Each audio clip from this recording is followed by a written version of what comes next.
नमस्कार दोस्तों, स्वागत है आपका मेरे YouTube चैनल समीर पाठशाला में। दोस्तों, जैसा कि आप जानते हैं, हम लिटरेरी टर्म्स की पूरी सीरीज को कवर कर रहे हैं। ये लिटरेरी टर्म्स पर मेरा 12वां वीडियो है। 11 वीडियो मैं ऑलरेडी अपलोड कर चुका हूं। दोस्तों, इस वीडियो में हम डिस्कस करेंगे क्लोसेट ड्रामा को, ड्रामेटिक मोनोलॉग को और बुर्जुआ ड्रामा को। दोस्तों, शुरू करने से पहले मैं आपको बताना चाहता हूं, जो लोग टीजीटी, पीजीटी और एलटी ग्रेड की तैयारी कर रहे हैं, हम लिटरेचर और ग्रामर के नोट्स प्रोवाइड करते हैं। जिन किसी को भी नोट्स की जरूरत है वो हमें इस नीचे दिए गए नंबर पे कांटेक्ट कर सकते हैं। दोस्तों, शुरू करते हैं आज की हमारी वीडियो क्लोसेट ड्रामा से। सबसे पहले देख लेते हैं दोस्तों, क्लोसेट ड्रामा होता क्या है। A closet drama is a play that is not intended to be performed on stage but read by a solitary reader or sometimes out loud in a small group। दोस्तों, closet drama जो होता है वो लिखा जाता है read करने के लिए, ना कि परफॉर्म करने के लिए। जो क्लोसेट ड्रामा होता है उसे स्टेज पे परफॉर्म करने के लिए नहीं लिखा जाता, वो सिर्फ रीड करने के लिए लिखा जाता है। वो पढ़ा जाता है किसी एक रीडर के द्वारा या फिर उसे एक स्मॉल छोटे ग्रुप में भी दोस्तों पढ़ा जा सकता है। देख लेते हैं दोस्तों इसके एग्जाम्पल्स को। इसके एग्जाम्पल हैं जैसे कि जॉन कीट्स के द्वारा लिखा गया एक प्ले है ओथो द ग्रेट, जो आया था दोस्तों 1819 में। ये एक क्लोसेट ड्रामा का एग्जाम्पल है। दूसरा है दोस्तों जॉन मिल्टन के द्वारा सैमसन एगोनिस्ट, जो आया था 1671 में। ये भी दोस्तों एक क्लोसेट ड्रामा है। दोस्तों, मैं आपको क्लोसेट ड्रामा के बारे में थोड़ा सा बता देता हूं। जैसे कि एंशिएंट राइटर थे ग्रीक के या रोमन के, मान लो कि जो प्लेटो थे, उन्होंने इस तरह के ड्रामा दोस्तों लिखे थे। उनके ड्रामा में हमें क्या देखने के लिए मिलता था, करेक्टर्स के बीच में दोस्तों कन्वर्सेशन देखने के लिए मिलता था कि करेक्टर्स आपस में बात कर रहे हैं। उस तरह के ड्रामा जो होते थे दोस्तों वो सिमिलर होते थे किससे, क्लोसेट ड्रामा से। दोस्तों, जब इंग्लैंड में 1642 में थिएटर बंद कर दिए गए थे, कब तक के लिए, 1660 तक के लिए थिएटर जो है दोस्तों बंद कर दिए गए थे। तो इस बीच में इस तरह के ड्रामा जो क्लोसेट ड्रामा थे, थिएटर तो बंद हो गए, तो जो ड्रामा लिखे जाते थे वो किस तरह के लिखे जाते थे, क्लोसेट ड्रामा लिखे जाने लगे और लोग उन्हें पसंद भी करने लगे, क्योंकि लोगों के पास दोस्तों कोई ऑप्शन तो था नहीं। इसी दौरान दोस्तों ये क्लोसेट ड्रामा जो थे वो बहुत ही ज्यादा फेमस भी होने लगे और लोग थिएटरिकल टॉपिक से हटकर वो अलग तरह के टॉपिक भी लेने लगे। वो ब्रिटिश सरकार को ही टारगेट करने लगे। उन्होंने ब्रिटिश पार्लियामेंट को ही टारगेट बना लिया और उसी के ऊपर टॉपिक लेके क्लोसेट ड्रामा लिखने लगे।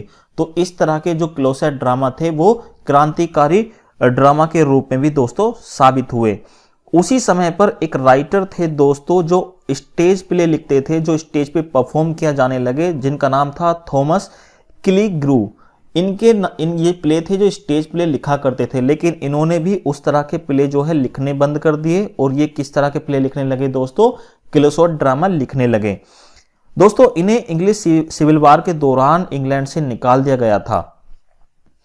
1660 में दोस्तों जब रेस्टोरेशन हुआ तो इंग्लैंड में फिर से एक बार थिएटरों को खोल दिया गया, लेकिन कुछ राइटर्स ऐसे थे जो अभी भी क्लोसेट ड्रामा को दोस्तों लिख रहे थे, जैसे कि जॉन मिल्टन दोस्तों एक प्यूरिटन थे जो प्यूरिटन्स को हमेशा सपोर्ट करते थे, ब्रिटिश पार्लियामेंट को सपोर्ट नहीं करते थे। तो दोस्तों इन्होंने क्लोसेट ड्रामा लिखा था 1671 में, रेस्टोरेशन के बाद ही।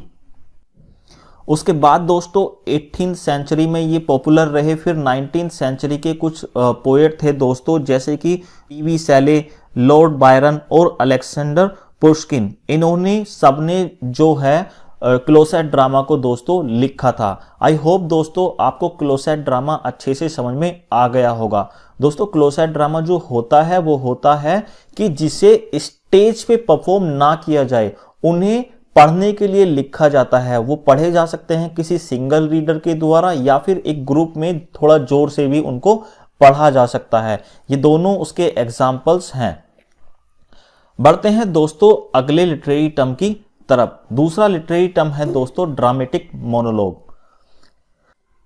Dramatic monologue is a type of poetry written in the form of a speech of an individual character.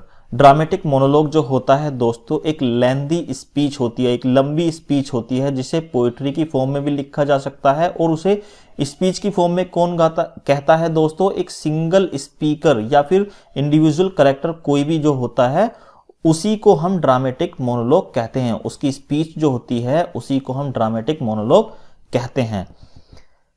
इसके कुछ कैरेक्टरिस्टिक्स को दोस्तों हम समझ लेते हैं। The single person not the poet, इसे जो ये स्पीच जो होती है दोस्तों किसकी होती है, एक सिंगल पर्सन की होती है और वो कौन नहीं होता, वो पोएट नहीं होता।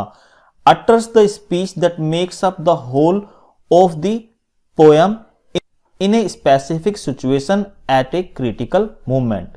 दोस्तों ये सिंगल स्पीकर जो होता है वो पोएट नहीं होता। वो किस तरह की स्पीच देता है दोस्तों, वो एक पर्टिकुलर सिचुएशन जो स्पेसिफिक सिचुएशन होती है उसकी देता है, या फिर कोई क्रिटिकल मोमेंट उसकी लाइफ में रहा हो तो वो उसकी स्पीच दोस्तों देता है। इसमें दोस्तों वो अपने प्राइवेट थॉट्स को भी बयां कर सकता है। दूसरा है दोस्तों, this person addresses and interacts with one or more other people, the audience में और मे नॉट बी प्रेजेंट। और जो ये दोस्तों सिंगल स्पीकर होता है वो किसी ना किसी को दोस्तों एड्रेस करता है या फिर किसी एक आदमी के साथ या एक से ज्यादा आदमियों के साथ वो इंटरेक्ट करता है, बात करता है। लेकिन जो दूसरी साइड है जिनसे वो बात कर रहा है, किसी से इंटरेक्ट कर रहा है, उस तरफ से दोस्तों कोई भी रेस्पॉन्स नहीं आता। इसमें सिर्फ वही स्पीकर अपनी थॉट्स को बयां करता है, अटर करता है। उसके सामने दोस्तों ऑडियंस हो भी सकते हैं और ऑडियंस नहीं भी हो सकते। जो ड्रामेटिक मोनोलॉग के मास्टर हैं या फादर हैं दोस्तों वो कौन है, रॉबर्ट ब्राउनिंग को इसका मास्टर या फिर फादर कहा जाता है, क्योंकि रॉबर्ट ब्राउनिंग ने बहुत सारे ड्रामेटिक मोनोलॉग के लिखे तो हैं ही, साथ साथ इन्होंने इसे परफेक्ट भी बनाया है। ड्रामेटिक मोनोलॉग के दोस्तों टाइप्स को जान लेते हैं, वो कितने टाइप्स के हो सकते हैं। पहला है दोस्तों रोमांटिक मोनोलॉग्स, दूसरा है फिलोसफिकल एंड साइकोलॉजिकल मोनोलॉग और तीसरा है दोस्तों कन्वर्सेशनल मोनोलॉग्स। ये तीन तरह के हो सकते हैं और ये तीनों तरह के जो होते हैं वो मैंने आपको यहाँ पे स्क्रीन पे दिखा दिए हैं। अब दोस्तों एग्जाम्पल्स की बात कर लेते हैं कि मोनोलॉग्स के क्या एग्जाम्पल्स हैं। पहला है दोस्तों माई लास्ट डचेस, जो लिखा है दोस्तों रॉबर्ट ब्राउनिंग ने। दूसरा है the love song of J Alfred Prufrock by T S. Eliot, दोस्तों ये भी एक ड्रामेटिक मोनोलॉग है। थर्ड है दोस्तों डोवर बीच बाय मैथ्यू अर्नोल्ड। ये तीनों दोस्तों ड्रामेटिक मोनोलॉग के एग्जाम्पल्स हैं। आई होप दोस्तों ड्रामेटिक मोनोलॉग आपको समझ में आया होगा। ड्रामेटिक मोनोलॉग क्या होता है, ये एक सिंगल स्पीकर की स्पीच होती है जिसे वो पोएट्री की फॉर्म में कहता है। ये एक लेंदी स्पीच होती है। इसमें वो क्या बयां करता है दोस्तों, अपनी थॉट्स को बयां करता है। वो थॉट्स किस तरह की हो सकती हैं, उसकी प्राइवेट थॉट्स भी हो सकती हैं या फिर वो किसी स्पेसिफिक सिचुएशन या फिर क्रिटिकल मोमेंट को उस स्पीच में बताता है। वो जो स्पीकर है, जो सिंगल स्पीकर है, वो किसी को एड्रेस करता है, वो इंटरेक्ट करता है, किसी एक बंदे से बात करता है या एक से ज्यादा बंदों से बात करता है, लेकिन सामने से कोई रेस्पॉन्स नहीं आता। अब जो ऑडियंस हैं दोस्तों वो प्रेजेंट भी हो सकते हैं, वो प्रेजेंट नहीं भी हो सकते। और वो तीन तरह के होते हैं ड्रामेटिक मोनोलॉग्स। ये तीनों तरह के ड्रामेटिक मोनोलॉग्स का मैंने आपको एग्जांपल दे दिया है और यहाँ पर मैंने कुछ एग्जांपल दिए हैं ड्रामेटिक मोनोलॉग्स के। आई होप आपको ड्रामेटिक मोनोलॉग दोस्तों समझ में आ गया होगा। अब बात करते हैं दोस्तों बुर्जुआ ड्रामा की। बुर्जुआ ड्रामा क्या होते हैं दोस्तों? It is a realistic drama which presents aspects of middle class life. जो ये बुर्जुआ ड्रामा होते हैं दोस्तों ये रियल लाइफ पे या रियल सिचुएशन पे बेस्ड होते हैं। इनके अंदर दोस्तों मिडिल क्लास के लोग जो होते हैं उनकी लाइफ के एस्पेक्ट, उनकी लाइफ के पहलुओं को दोस्तों डिस्कस किया जाता है। It was designed as a serious depiction of middle class problems specially social abuses but usually included a conventional happy ending.